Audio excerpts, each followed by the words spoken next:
The first rule of success is to have a vision. You see, if you don't have a vision of where you go, and if you don't have a goal where you go, you drift around and you never end up anywhere. It's like you can have the best ship in the world, you can have the best airplane in the world. If the pilot or the captain doesn't know where to go, it would just drift around. It would not end up anywhere, or most likely in the wrong place. So I was very fortunate that I stumbled onto my vision. I mean, as you know, I was born in 1947 in Austria after the Second World War. And I didn't really like Austria when I grew up. I couldn't wait to get out of there. I couldn't see myself becoming a farmer or a worker in a factory or anything like that. Even though my parents wanted me to stay there and have a normal life. My father wanted me to become a police officer like he was. My mother wanted me just to stay there and marry a girl with the name of Heidi, hopefully, and have a bunch of kids and run around like the Van Trapp family in The Sound of Music. But that was their vision, not mine. My vision was totally different. I felt that I was born for something special, for something unique, for something big. Do you know how great it felt that I knew where I was going? Imagine the majority of people don't know where they're going. So when you have a goal, when you have a vision, everything becomes easy. Because remember that in America, for instance, when you study, you will see the percentage of people that like their jobs. 74% hate their job in America. Now, that is not much different when you come to Europe. The majority of people don't like what they're doing because they're really not doing it because they didn't have a goal and they followed this goal. They just aimlessly drift around, and then all of a sudden there's a job opening, so they get that job because you have to work. But then when you work, it's a chore. It's work. It's not fun. So if you think about, only a quarter of the people really enjoy what they're doing in life. That is unbelievable if you think about it. So I felt so blessed that I knew what I was doing. It's like a medical student that studies and knows he wants to become a doctor. You know where to go. So I knew where to go. So people always ask me, when they saw me in the gym in the pumping iron days, they said, why is it that you're working out so hard? 5 hours a day, 6 hours a day, and you have always a smile on your face. The others are working out just as hard as you do, and they look sour in the face. Why is that? And I told people all the time, I said, because to me, I'm shooting for a goal. In front of me is the Mr. Universe title. So every rep that I do gets me closer to accomplishing that goal, to make this goal, this vision, turn into reality. Every single set that I do, every repetition, every weight that I lift will get me a step closer to turn this goal into reality. So I couldn't wait to do another 500-pound squat. I couldn't wait to do another 500-pound bench press. I couldn't wait to do another 2,000 reps of sit-ups. I couldn't wait for the next exercise, for the next half hour of posing and all the kind of things that you have to do to be a champion. And at the age of 20, I went to London and I won the Mr. Universe contest as the youngest Mr. Universe ever. And it was because I had a goal. So let me tell you something, visualizing a goal and going after it makes it fun. You got to have a purpose no matter what you do in life. You got to have a purpose. So that's rule number 1, have a vision. Rule number 2 is, don't listen to the naysayers. Don't listen to the naysayers.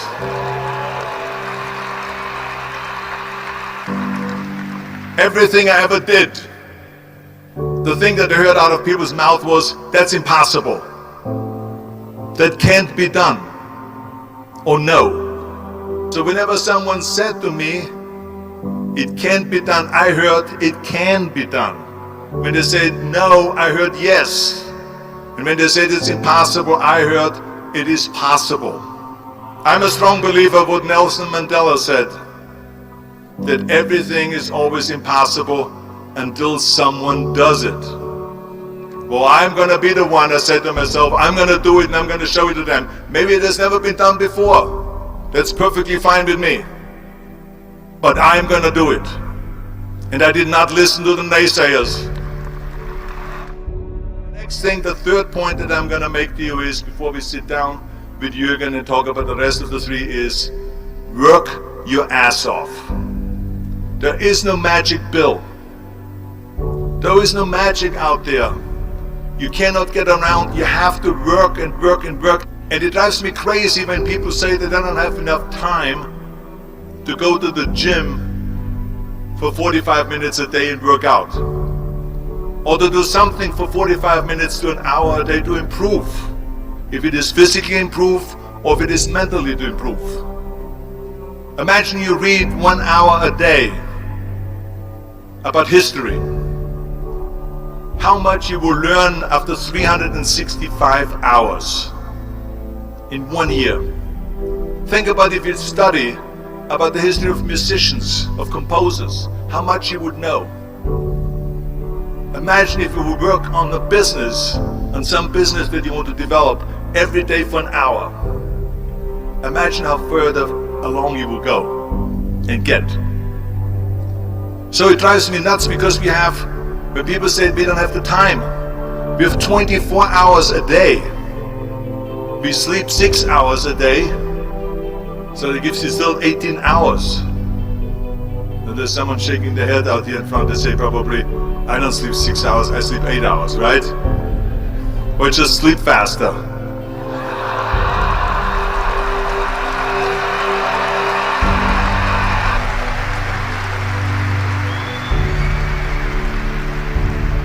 So we have 18 hours a day. The average person works around 8 to 10 hours. So let's assume it's 10 hours, so we have 8 hours left. Then you travel around an hour a day, maybe 2 hours a day. So now you have still 6 hours left. So what do you do with the 6 hours? What do you do with the 6 hours? Then we eat a little bit, then we schmooze a little bit, talk a little bit to people and all that stuff. But you can see how much time there is available if you organize your day. So you got to work hard. I mean, let me tell you something. When I went to America, I went to college. I went and worked out 5 hours a day. And I was working on construction. Because in those days in bodybuilding, there was no money. I didn't have the money for food supplements or anything. So I had to go to work. So I worked in construction. I went to college. I worked out in the gym, and at night from 8 o'clock at night to 12 midnight, I went to acting class 4 times a week. So I did all of that. There was not one single minute that I wasted. I became very friendly with Muhammad Ali in the 70s. And Muhammad Ali worked his butt off. And I saw it firsthand. And I remember that there was a sports writer that was there in the gym when he was working out and he was doing sit-ups. And they asked him, how many sit-ups do you do? And he said, I don't start counting until it hurts. Now think about that. He doesn't start counting his sit-ups until he feels pain. That's when he starts counting. That is working hard. And so you can't get around the hard work. It doesn't matter who it is. As a matter of fact, I believe what Ted Turner said. Work like hell and advertise.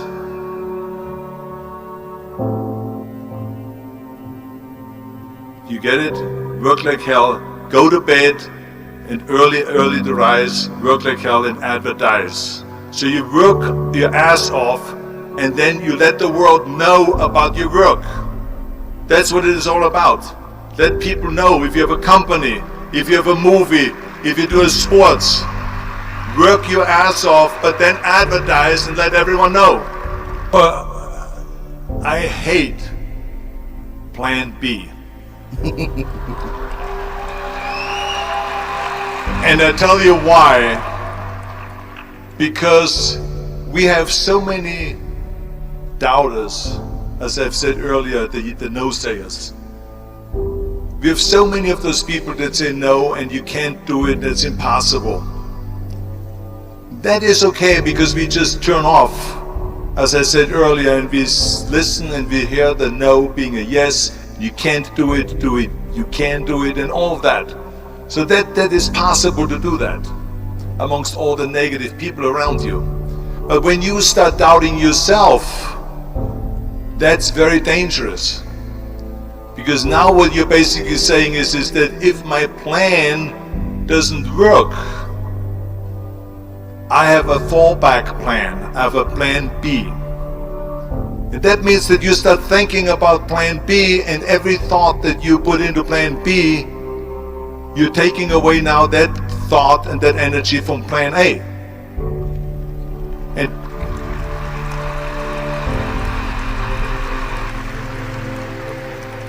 And it's very important to understand that we function better if there is no safety net, because plan B becomes a safety net. It says that if I fail, then I fall and I get picked up and I have something else there that will protect me. And that's not good, because people perform better when there's no safety net. People perform better in sports and everything else if you don't have a plan B. To me, it is very dangerous to have a plan B, because you're cutting yourself off from the chance of really succeeding. And the reason, one of the main reasons why people want to have a plan B is because they are worried about failing. What is if I fail, then I don't have anything else? Well, let me tell you something, don't be afraid of failing, because there's nothing wrong with failing. You have to fail in order to climb that ladder. There's no one that doesn't fail. We all fail. It's okay.